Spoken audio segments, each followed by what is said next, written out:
Episode 3 की शुरुआत वहीं से होती है जहां पर यूडोंग के सिर पर ड्रम गिरता है। फिर लूमिंग उसके पास जाता है और उसे उठाकर पूछता है कि क्या तुम ठीक हो।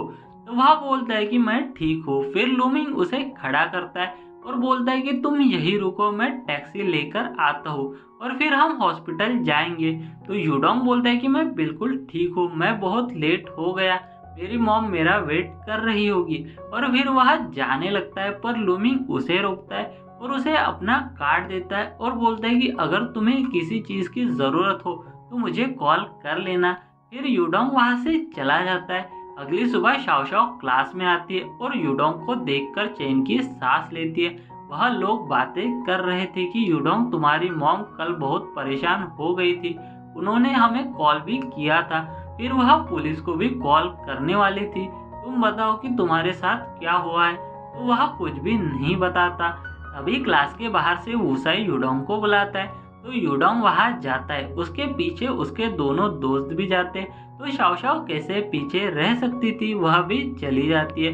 फिर यूडोंग और वूसाई अकेले में जाते और वहां पर वूसाई उससे माफी मांगता है। तो यूडोंग उसका मजाक उड़ाने लगता है बुली बुली कहकर। उसे उसे फिर से माफी मांगता है और बोलता है कि प्लीज यह बात टीचर को मत बताना, मेरे नाम पर पहले से ही एक डिमेरिट है, अगर अब और लगी तो मेरे पापा मेरी टांग ही तोड़ देंगे। तो यूडोंग उसे बताता है कि मुझे 1 महीने हॉल साफ करने की सजा मिली है, बाकी के बचे दिन तुम साफ करोगे तभी मैं माफ करूंगा। तो वह बोलता है कि इतना बड़ा हॉल।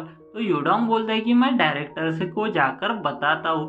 उसे उसे रोकता है और वह हॉल साफ करने के लिए मान जाता है। तो शाओ शाओ यह देखकर उसके पास भाग के आती है और वह वूसाई पर गुस्सा करने लगती है। तो यूडोंग वूसाई को बोलता है कि अभी तुमने जो कहा वह इसे बताओ। तो वह बताता है कि मैं प्रॉमिस करता हूँ कि बाकी के बचे दिन मैं हॉल साफ करूंगा। तो शाओ शाओ ठीक है बोलती है और यूडोंग को बुली ना करने को भी बोलती है। फिर वूसाई वहां से चला जाता है और यूडोंग के दोस्त आकर शाओ शाओ की तारीफ करते हैं।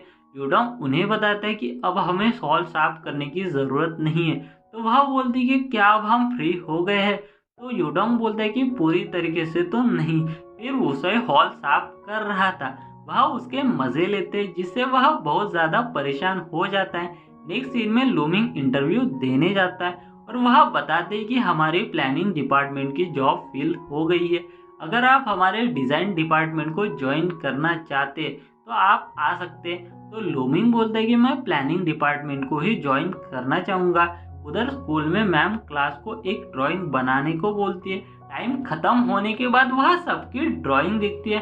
फिर वह यूडोंग के पास आती है और उससे पूछती है कि तुमने ड्राइंग पूरी क्यों नहीं की। तो वह टीचर से बोलता है कि मुझे लगता है कि यह पूरी हो गई है, उसने एक साइड की आंख वाला पोर्शन नहीं बनाया था।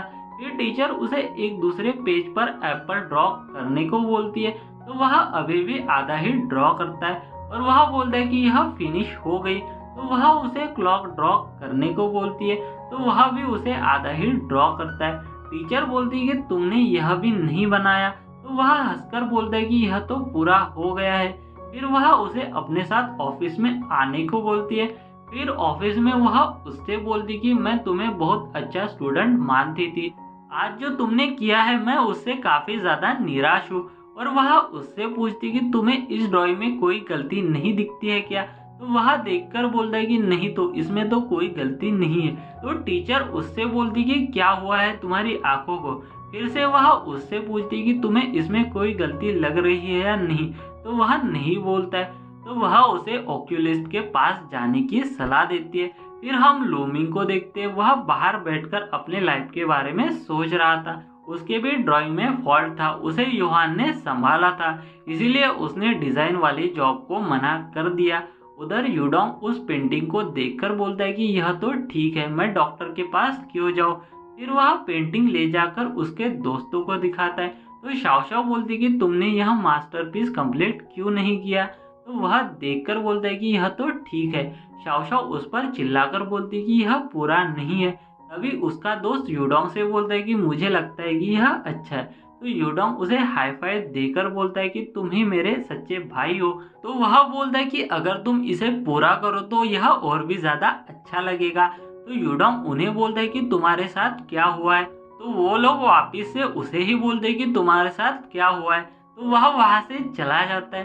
बाहर वो वोसाई से टकरा जाता है। वोसाई उसे सॉरी बोलता है। यूडोंग उसे रोक कर पूछता है कि पेंटिंग पूरी है या नहीं। तो वह बोलता है कि नहीं।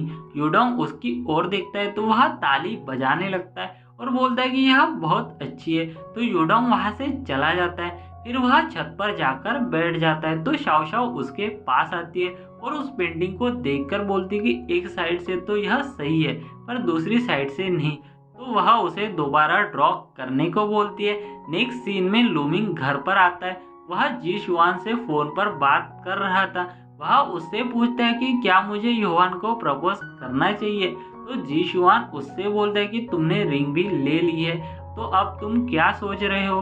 तभी वहां पर योहान आती है। वो फोन रखकर घर पर आ जाते।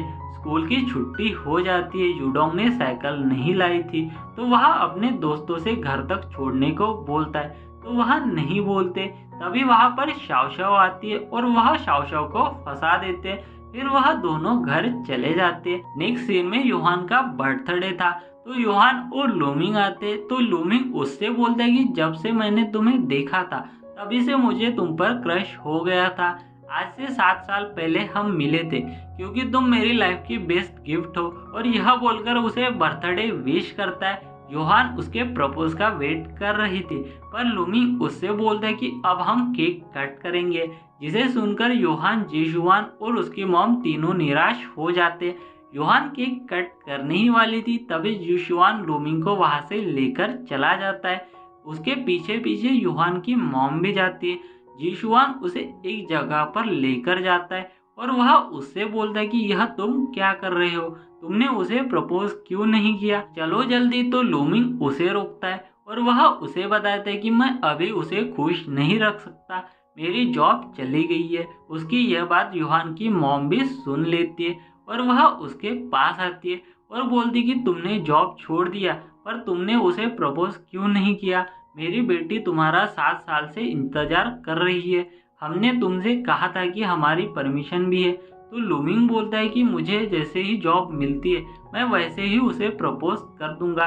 पर आंटी बोलती कि उसने हर समय में तुम्हारा साथ दिया है पर अब तो तुम्हारे पास जॉब भी नहीं है तो तुम्हें फिर से जिंदगी शुरू करनी होगी। यह बोलकर वह वहां से जाने लगती है। तभी वहां पर योहान आ रही थी पर आंटी उसे वहां से लेकर जाती है। फिर वह उसे लेकर बाहर आती है। योहान उन्हें समझाने की कोशिश करती है पर वह नहीं मानती और वह एक टैक्सी रोकती है।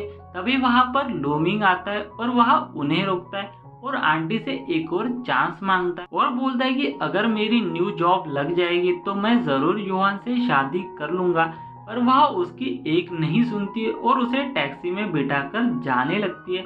लूमिंग टैक्सी के पीछे दौड़ता है और उसे वह चॉकलेट देता है पर आंटी टैक्सी वाले से स्पीड बढ़ाने को बोलती है तो वह पीछे छूट जाता है। जैसे ही वह चॉकलेट खाती है उसे फ्लैशबैक याद आता है जहाँ योहान और लूमिंग स्कूल में बैठे थे। तो लूमिंग उसे बताते हैं कि किसी को मेरी ड्राइंग पसंद आई है तो मैंने उनका ऑफर एक्सेप्ट कर लिया। पर वह उससे बोलती कि यह तुम्हारा विनिंग वर्क है। पर लूमिंग बोलता है कि मैं तुम्हें जो चाहे वह दे सकता हूँ। तो योहान उसे गले लगा लेती है और बोलती कि मैं तुम्हें बहुत पसंद करती हूँ, चलो ग्रेजुएशन के बाद शादी कर लेते। उस बात पर लूमिंग भी मान जाता है। फिर वह उसे चॉकलेट खाने को देता है जिससे वह खुश होकर उसे फिर से गले लगा लेती है और प्रेजेंट में वह उस बात को याद करके बहुत रोती है। लेकिन लूमिंग अभी भी गाड़ी का पीछा कर रहा था और वह योहान को आवाज देता है और वह पीछे मुड़कर देखती है। तभी वह रुक जाता है और रोने लगता है और यहीं पर इस एपिसोड का दी एंड होता है। मिलते हैं दोस्तों इसके नेक्स्ट पार्ट के साथ। Thanks for watching.